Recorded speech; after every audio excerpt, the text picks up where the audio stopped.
It's been 20 years.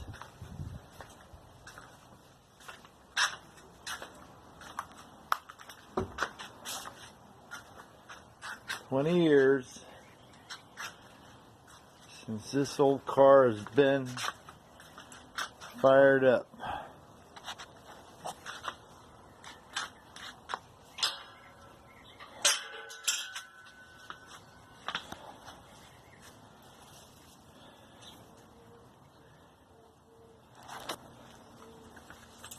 New battery,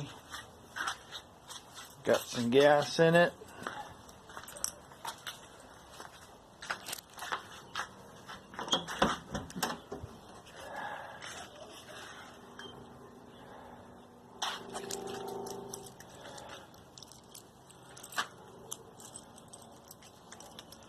Let's see what happens.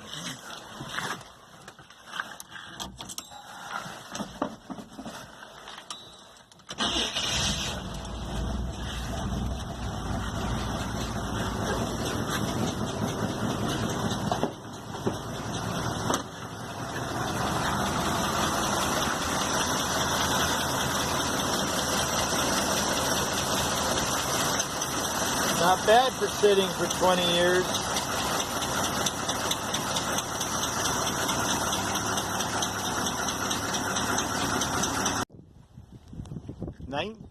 '65 Cadillac Fleetwood Limo.